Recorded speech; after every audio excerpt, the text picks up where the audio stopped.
Hi, Heather.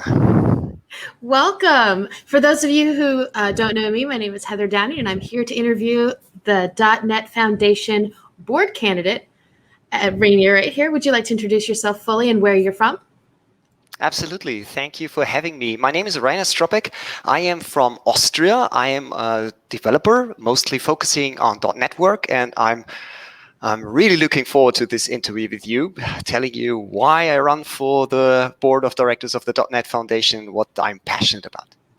Very nice. But we're going to start off with a fun question because we always like to see the fun side of people first, right?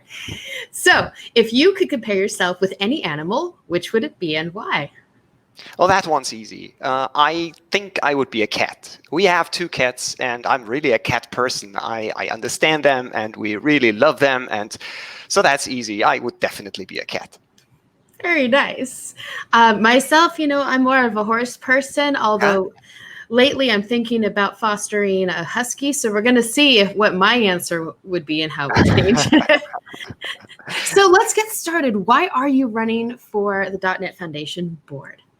Yeah, you see, there is a two-part answer to that. The first one is I'm passionate about communities because see, my home country is Austria here in Europe, and we are known for many things like Mozart, the Wiener Schnitzel, mountains, and many other things. But there is one thing about Austria that many people do not know: community is very deeply rooted in our society. Nearly everybody is engaged in at least one club. Many people work in multiple ones. It's about music, sports, art, Red Cross, Fire Brigade, or Boy Scouts, or whatever.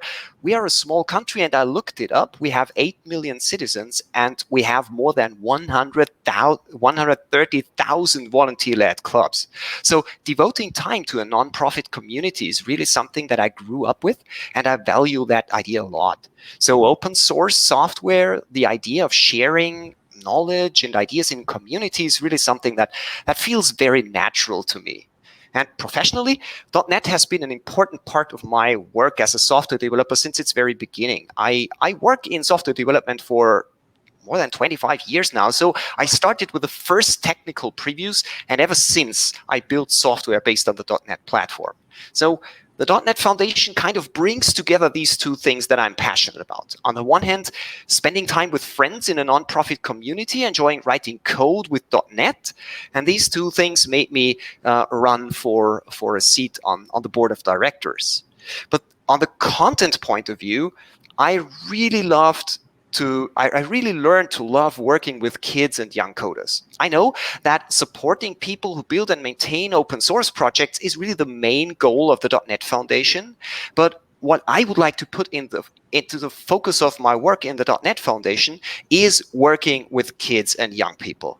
In the last 5 years, I have learned that the learning approach of those young people is very different compared to professional developers. They want to playfully, creatively explore technologies instead of starting with seemingly boring theoretical concepts.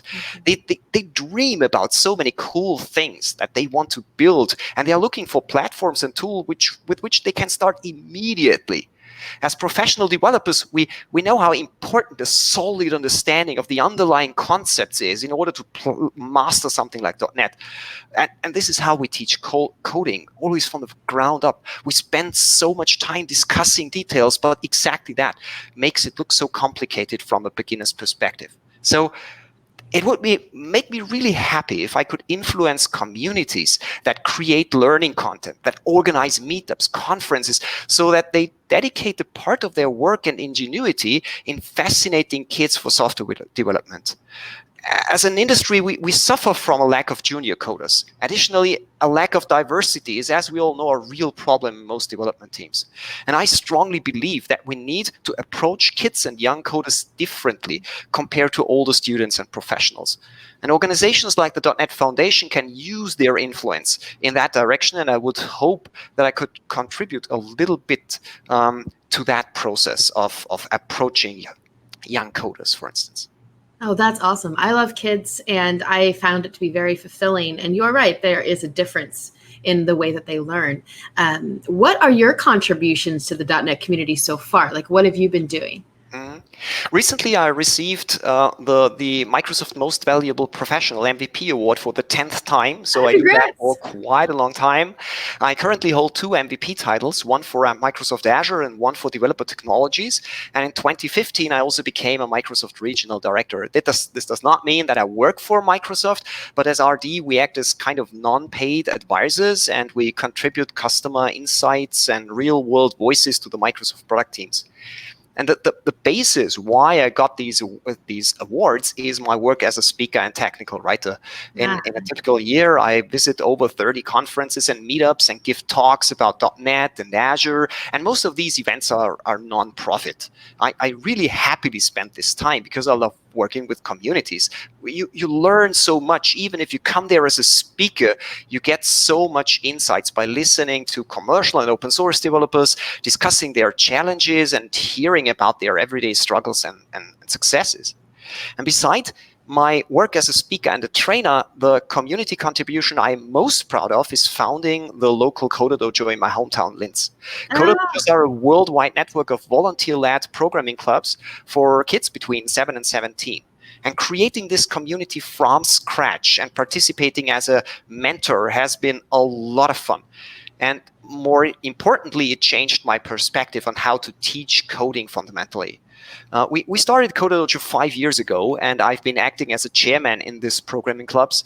And today we have over 1,500 visits of kids per year. We do events practically every week. We help schools establish coding classes. We educate teachers in how to teach coding. And C# and .NET are a vital part of the coding exercises and projects that we do with kids and teenagers in the Coder Dojo. Very nice. You mentioned that you had been involved a little bit with diversity. So do you have a suggestion of a concrete way the .NET community can help encourage that?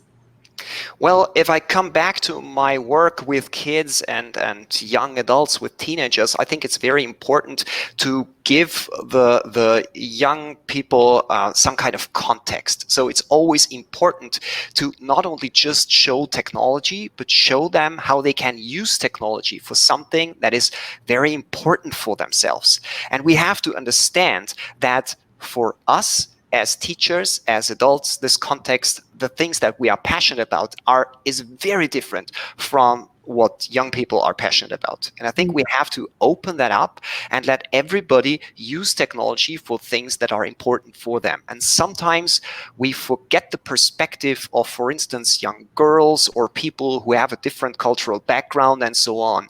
And we must not force our ideas on what to do with technologies on these groups in order to let them really use their full potential and use technology for something that they are passionate about. Very nice. I know that you've definitely built some things in .NET in your past, right? So what is your favorite project you've ever done? That's again very simple. I am an entrepreneur. I have been self-employed since the first day after finishing IT school. I founded and led multiple IT companies, and currently I'm co-founder and CEO of a small company here in Austria. And what we build cloud-based software as a service solution. And there we built a product which is called Time Cockpit. I have built it from the very ground up. We started it as on the green field, and it was an amazing journey in the last 12 years. And it's .NET all over. And yeah, I love it. This is my favorite product, and I learned a lot in not just building this product, but also maintaining it for a long period of time. And I think that is also important for the .NET Foundation to understand what it means, especially in the open source world, to not just create something, but keep it alive and keep it well maintained over a longer period of time. Nice. So where can people follow you on Twitter? It's R Stropek, like the first letter of my first name and then my last name. And on YouTube and so on, I can be found on Rainer.Stropek. I'm lucky because my name is not that common. So if you Google just my name, you will probably find me immediately. Ah, very nice. Thank you for joining us all the way from Austria. Thank you very much for this nice interview, Heather. Absolutely, and good luck to you. Thank you very much. Thank you. We'll be right back with Shawn.